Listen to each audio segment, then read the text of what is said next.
Hello, everyone, and welcome to episode 59 of the Hammer Territory podcast.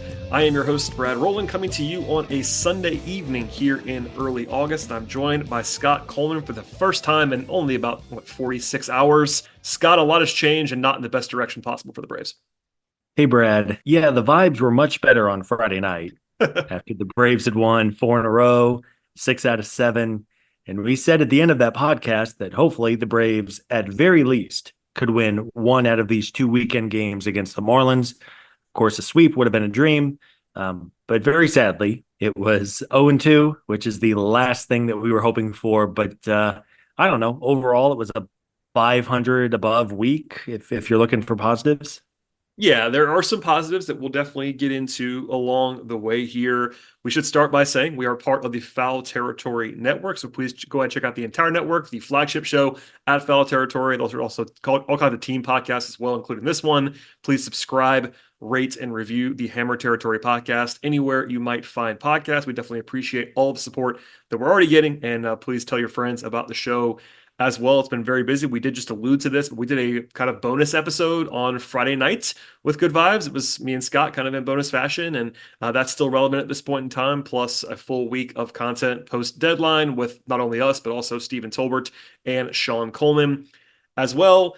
And, we just talked about it a little bit. They did split the series overall with Miami, so if you were just to say that 4 days ago, that isn't like totally disastrous. It would not have been great, but a little bit different when you lose the last two versus the first two. But the Phillies are not very good right now, Scott. I don't know if you've seen that, and we'll probably come back to that at some point later on in the podcast, but they blew a 5-run lead on Saturday. They did win on Sunday, but it's been at least the Braves are playing better than the Phillies by a pretty decent margin, and that allows the Braves to make up some ground, even if they're not winning every night. Yeah, if we're looking for a little bit of positivity on this show, and trust me, it was a pretty deflating Saturday and Sunday result. But really, for the first time all year, the Phillies have really come on hard times almost for 3 or 4 weeks now. And maybe we didn't notice it as much when the Braves were also struggling. But since last Saturday, so 8 games, the Braves have cut the deficit in the NL East by 3.5.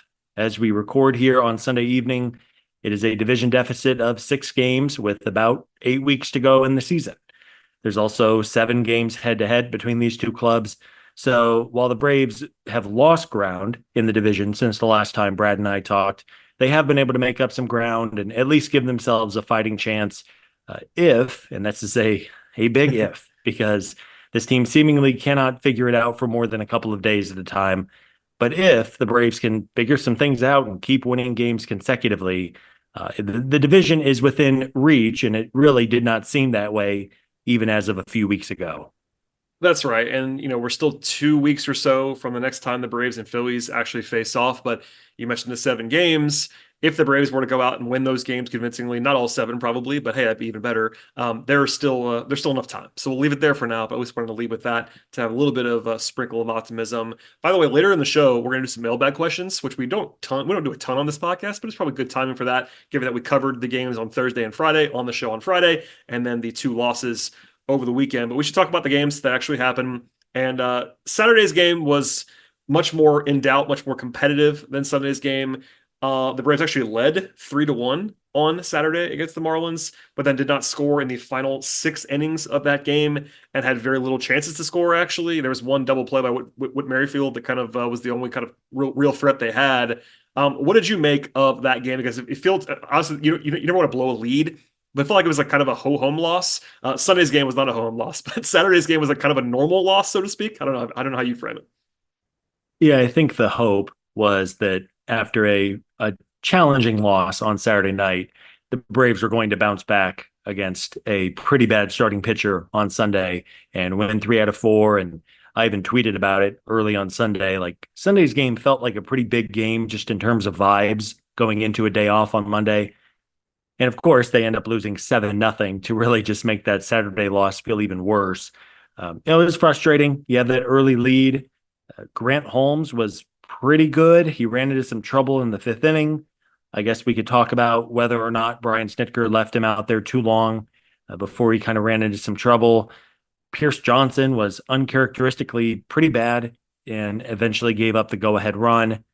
And the offense was just not great. There was a home run early from Marcell Ozuna and a few more runs, but really the offense just did not do a whole lot in the final 6 innings of the game. And really, even though the Braves went 2-2 against Miami this week, the offense was pretty bad the entire way. And it really is a bummer that after showing some signs of life, even as of a week ago, they have kind of reverted, the lineup being the lineup has kind of reverted back to its bad ways that it's done so many times this year.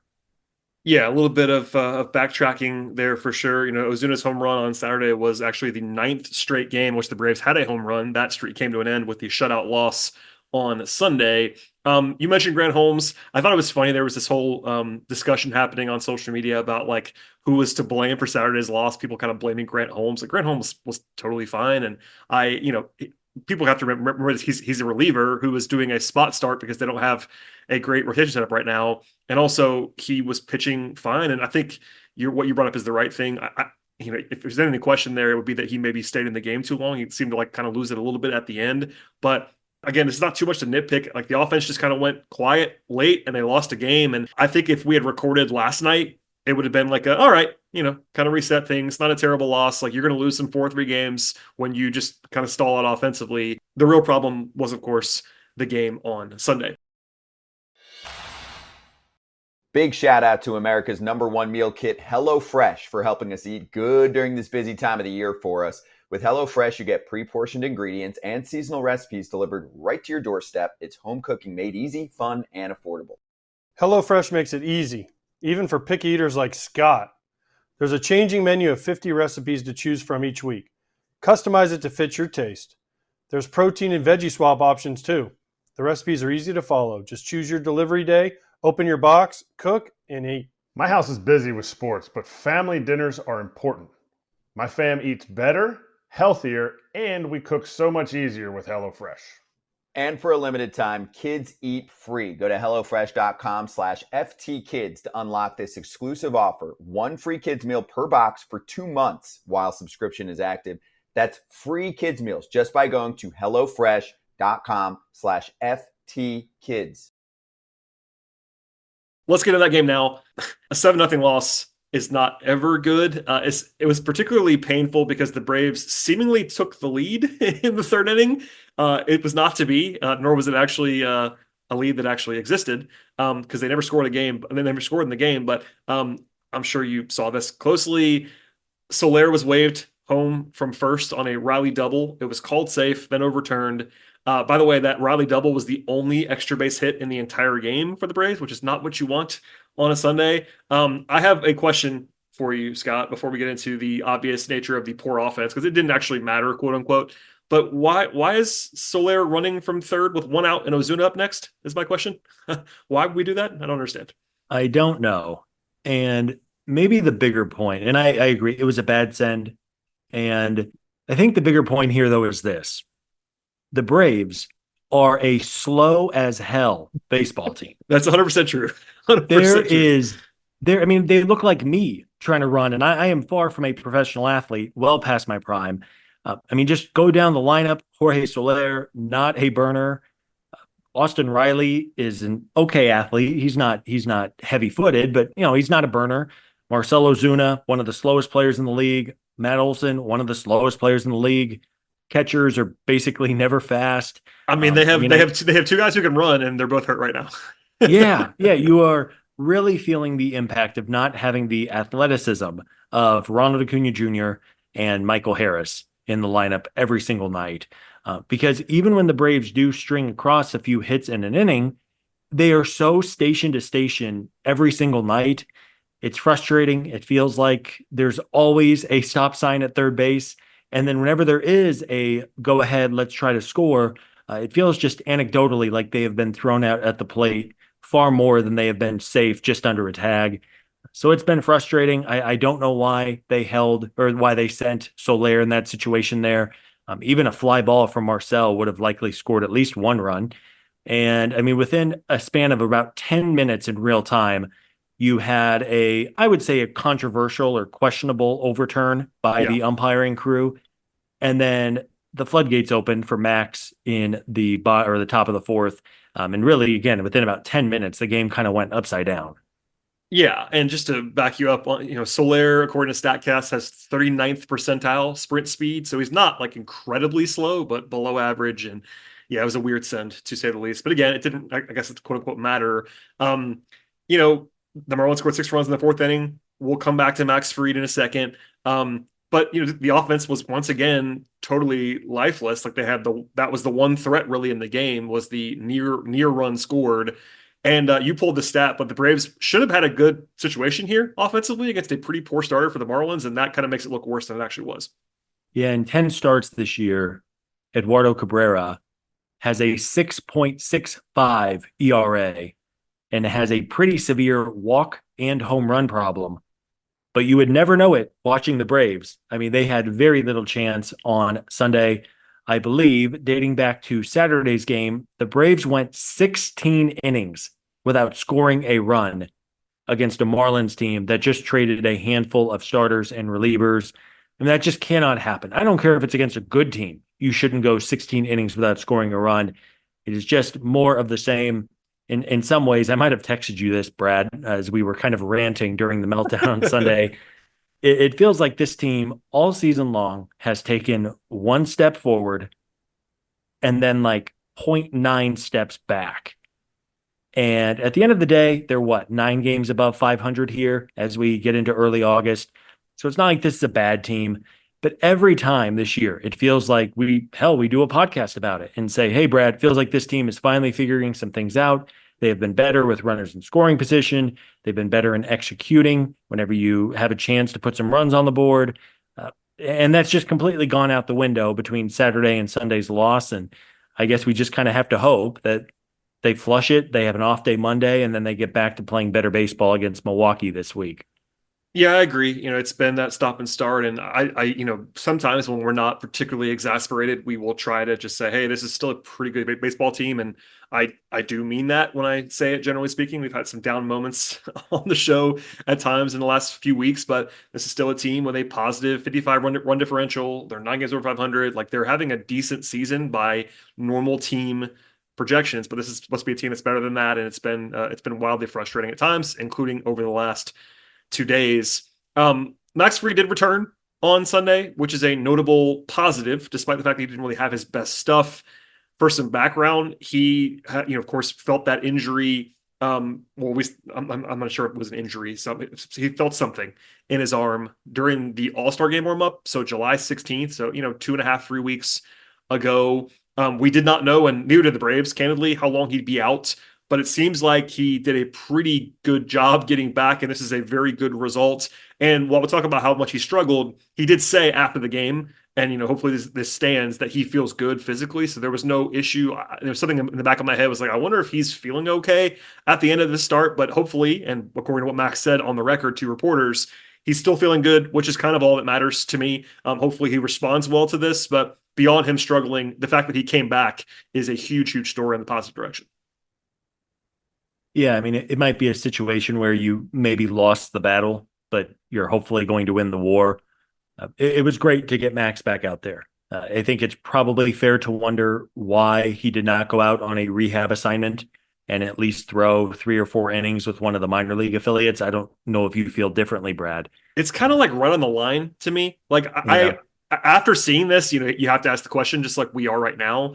I do think that if he had been out like 5 weeks, it'd be like, okay, what are we doing here? He's got to throw a rehab start. I feel like this is kind of like run on the borderline. 2.5, 3 weeks. It's like, okay, he could maybe pitch. So it didn't really flag to me before he pitched, but then you watch him and he didn't have his stuff. Like we'll talk about it, but the command was just all over the place. And I wonder if that was maybe preventable by sending him somewhere else. For sure. And if Max went out there today and threw 5 scoreless innings, of course we wouldn't have asked if he needed a rehab start. That's right. Yeah, naturally, it's all revisionist, but I think if you're looking for glass half full, Max Fried is back and presumably healthy. This was a weird elbow ailment, dealing with a nerve, which is always a little concerning. There was kind of the recovery time for other big league starters who have dealt with the same injury was all over the place. So the fact that Max is back after 3 weeks is really good news.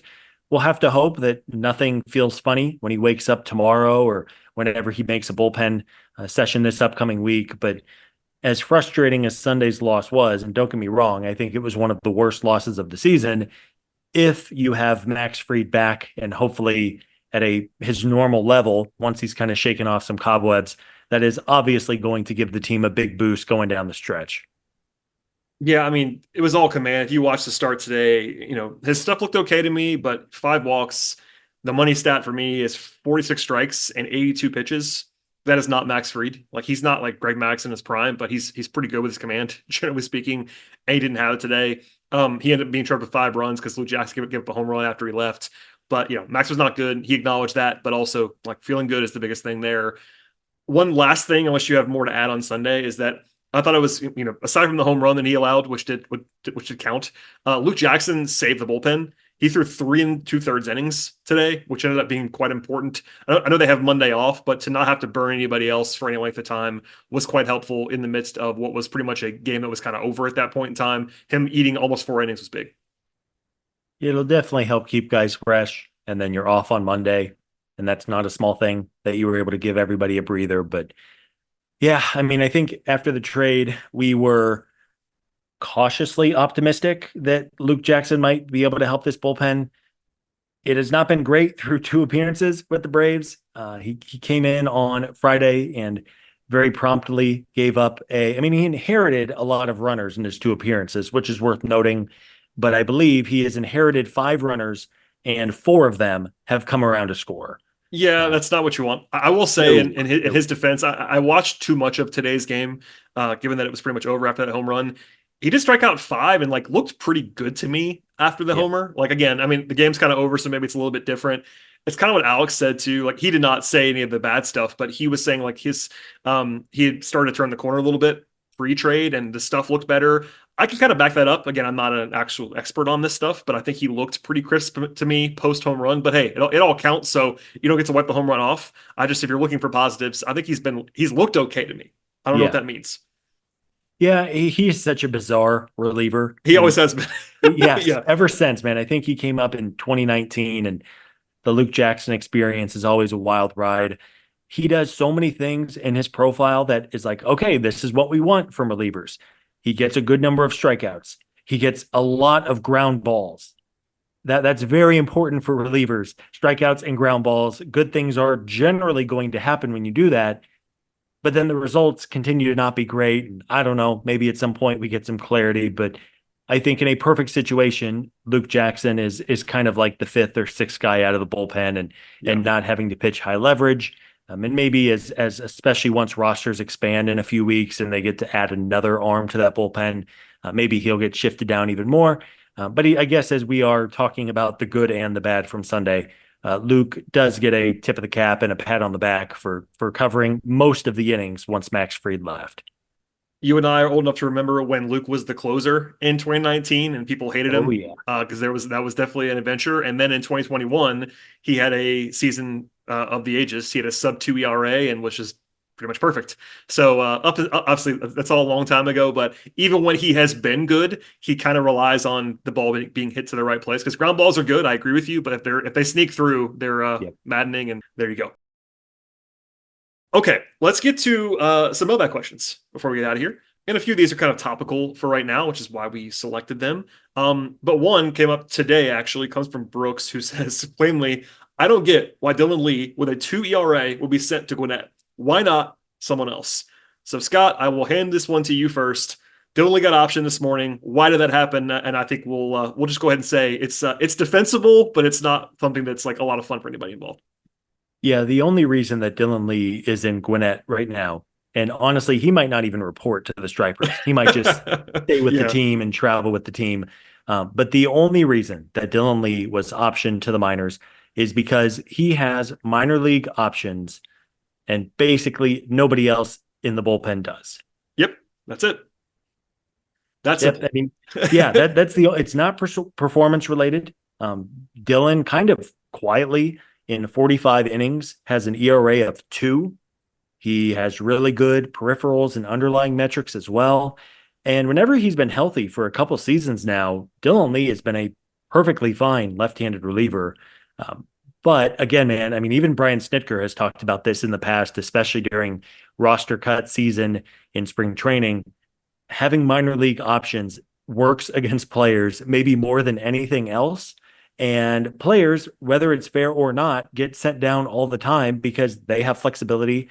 And someone like a Jesse Chavez or a Luke Jackson or a Grant Holmes do not have minor league options. And it's either you have to DFA them or you have to keep them on the big league roster. That's really your only two options. Yeah, I mean, just to back you up on Dylan Lee, it's actually crazy how good Dylan Lee has been for 3 years now. I just pulled this number. He in the last 3 seasons combined, that's 105 games and 119 innings. Dylan Lee has a 2.49 ERA with like 10 strikeouts per nine, 2.5 walks per nine, FIP of like 3.1. Like he has been I don't want to use the word elite, but very good reliever for 3 seasons now. So it is on the surface, it is very absurd. Like if you're not someone who's in the weeds on this stuff and knows the stuff why, and I get the question, and thank you for the question from Brooks. It does seem absurd because he's obviously better than guys they have on the roster. It just comes down to mechanics of baseball. And the only other choices they would have really had, you mentioned a lot of these names, but they could have DFA'd reasonably. I mean, if they wanted to bail on Luke Jackson, they could have. Grant Holmes, who they obviously started yesterday, but I think those guys would have been claimed probably. Jesse Chavez, they don't want to DFA. He might not be claimed, but they don't want to DFA him. He's obviously just like a legend around that clubhouse. So it came down to essentially you could put Reynaldo on the IL, you could DFA someone, or you can option Dylan Lee. And I'm sure no one likes this, but Dylan Lee being optioned is like kind of what they needed to do. As long as Reynaldo is like able to pitch in the next couple of days. If he doesn't pitch in the next couple of days, that'll look silly. They could have IL'd Ronaldo instead, but that's the only thing that would have been kind of obvious otherwise. And I guess the good news is if you do have to put Ronaldo Lopez on the IL, back comes Dylan Lee. Yeah, back comes Dylan Lee because you have the injury, which means you can bring a player up without the mandatory time in the minor leagues. Yep. So yeah, I mean, I love Jesse Chavez. I think we all have a place in our heart for Jesse. I never have faith in Jesse when he goes out there. I mean, he's just kind of throwing 89-mile-an-hour cutters and hoping they don't run into a barrel. Yes, but I mean, he's been good overall. Yeah, I mean, his peripherals. Just to be fair, because we do talk about peripherals a lot, they're not good. So it's a lot of smoke and mirrors with Jesse. As much as everybody loves him, if you ask, okay, here's a very obvious question. I think, Scott, if you had to face an inning, you didn't know who was coming up, because they're different sides of the mound. Is there any chance you would prefer Jesse Chavez to Dylan Lee? No. Same. So all respect to Jesse, who, by the way, in the last 2 seasons has a 1.95 ERA with the Braves. Weird. Yeah, it's weird to be so nervous when a player of Jesse's statistical performance comes in. Yeah, man, I mean, we're not beating up on Jesse Chavez. No, not at all. By all accounts. And by the way, he's a perfectly fine last couple of guys in the bullpen guy still. Yeah. You are probably going to have everyone that you love, and despite the fact that he's 40, it's not a shot at Jesse. It's just that Lee is better than him, but they're not. If they can avoid DFAing someone that they don't want to DFA, they're just not going to do it. So simple as that. Question from Steve, who says, "Let's assume Lopez is back soon. What are you expecting from him?" And then he says, "I know you've worried about potential regression in the past." So, Scott, I'll give you some numbers, and then I will throw it to you. We all know this, but Ronaldo's been awesome this year, ERA-wise. 2.06 ERA for the season in 19 starts. It's obviously awesome. His peripherals are not as good as that, but they're actually totally fine. But he has been showing a little bit, even pre-injury, a little bit of cracks in the armor. Not like he's been bad, just not quite as good in the last 5-6 starts. But what do you make of this? And I guess we can give Steve a projection, assuming health with Lopez, what you think he might be for the next 2 months. I think the hope is, assuming all is well with Ronaldo's elbow, and just a note that he still has not thrown a bullpen session yet, which isn't a great concern, but we're now a full week removed from his elbow bothering him enough to leave a start. I would hope that he's able to throw some pitches here soon, just to really kind of know. But I mean, the Braves have every reason in the world to protect Ronaldo. In terms of his performance moving forward, I think that we all knew that even when he was really humming along early in the season, that of course he was not going to be like a 1.5 ERA guy the rest of the way. Otherwise, we're talking about like an all-time great baseball season, and I don't know if anyone was expecting that. And before the injury, Ronaldo had not been bad by any means. He had a 3.26 ERA in his prior 6 starts, although the strikeouts had gone down quite a bit. The walk rate had started to climb. He had about a 4.5 FIP and XFIP, which again is not terrible, but it was a trend in the wrong direction. So hopefully, assuming all is well with Ronaldo's elbow, you can give him a week or even another week off and give him a full 2 weeks away, kind of to rebuild his strength and let him hit the pause button for a minute. And with the way that now you presumably have Max Fried back, we know how good Chris Sale has been. Spencer Schwellenbach has been unbelievably good. And while Charlie Morton has been a bit of a roller coaster, it's hardly like that's an automatic loss every time Charlie goes out there. And I think if you're just hoping for a steady final 2 months from Ronaldo, hopefully you keep him healthy. And presumably he could be in the mix to start a playoff game, assuming all checks out. But really, I think you just have to hope that first and foremost that Ronaldo's health is going to cooperate for the next weeks and months as he ramps things back up. For sure. That's the biggest thing. And I think we've talked around this a lot, but I feel like the Braves have two ace level guys, and he's not one of them, despite his performance this year. If you just took his ERA from this year, it's been ace level, but neither of us, I think, believes that he's that good. It's more that he is in that next tier down with Charlie. He's better. He's been better than Charlie for sure, but him and Charlie, and maybe Schwellenbach continues this ridiculous pace he's been on, but there are 2 locks for postseason starts, and then there's a battle for 3 and 4, and I think he's right back in there. And I think if you were to try to guess his numbers, people often think about regression the wrong way, where it's like, oh, he has to be really bad to even out his low ERA from earlier in the year. That's not really the case. I think if I had to guess right now, I'd probably guess I don't know, an ERA in the mid to high 3s for Ronaldo the rest of the year, something like that. Is his true talent level, I feel like, and that's kind of what I would guess. But we'll see. I think he's capable of being better than that. It can be worse than that. The biggest thing is health, but I feel like he has proven that that starting him is the right decision, of course.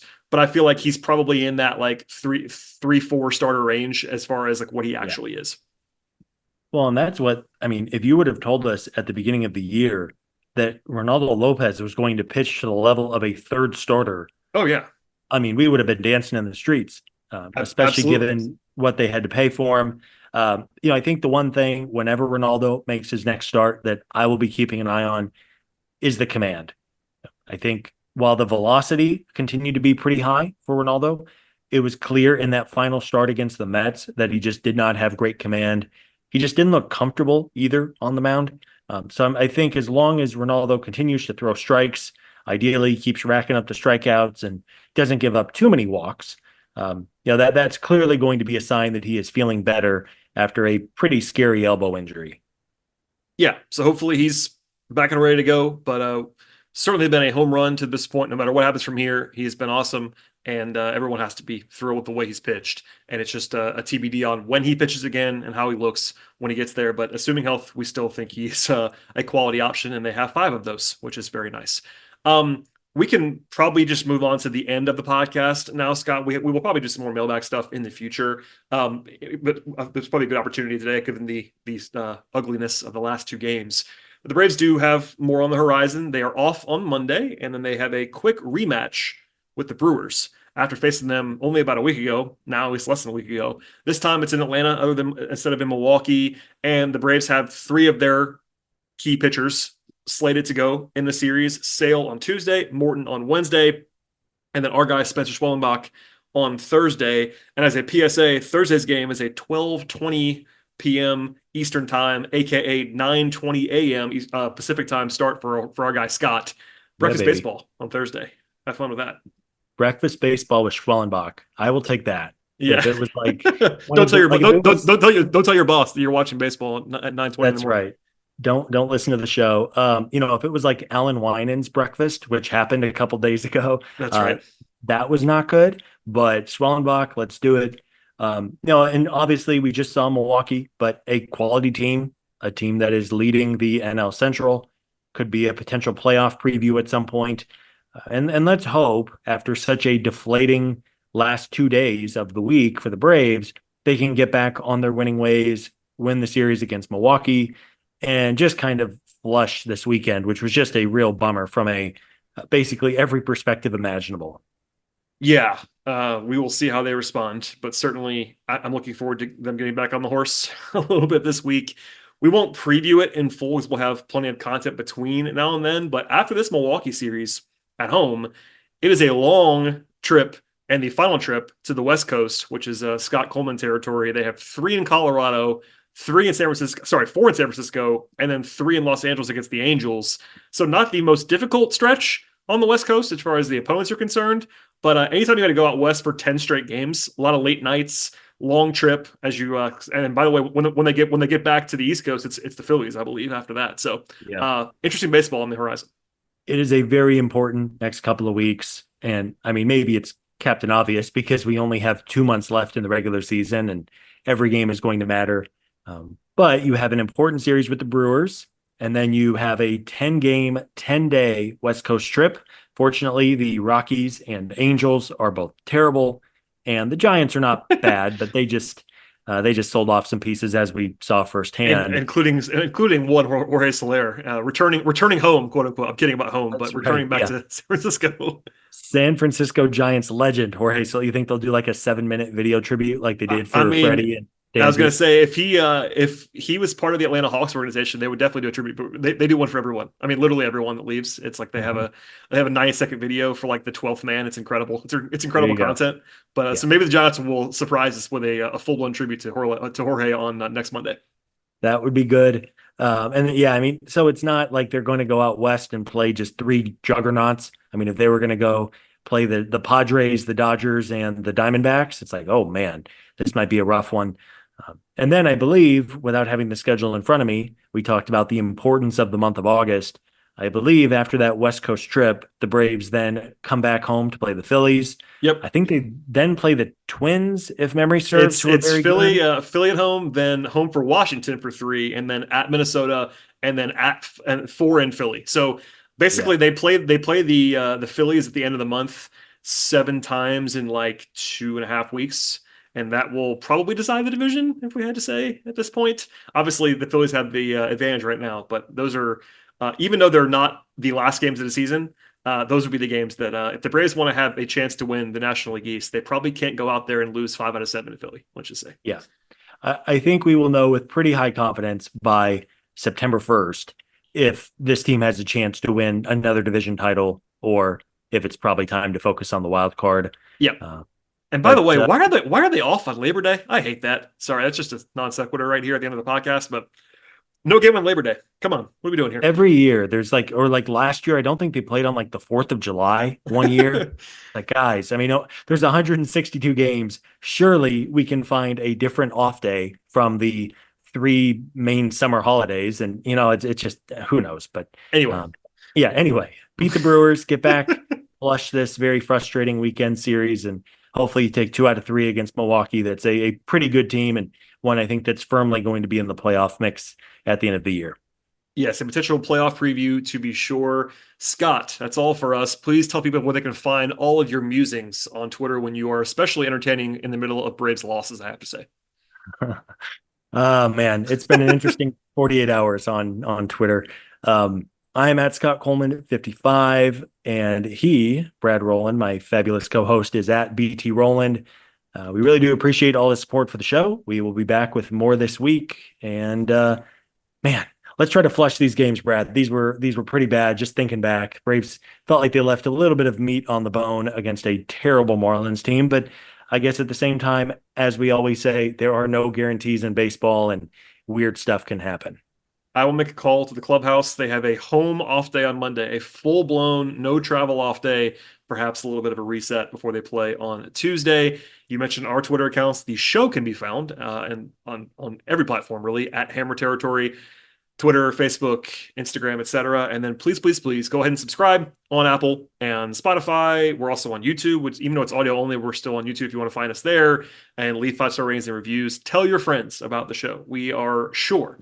I will say, I am sure that you have someone in your life that might like the Braves that has not found the podcast yet. Encourage them to listen to us. If they hate it, that's okay. Have them give us a chance in the coming days. Thanks to Scott for being here as always. Thank you for listening as always, and we'll see you all next time.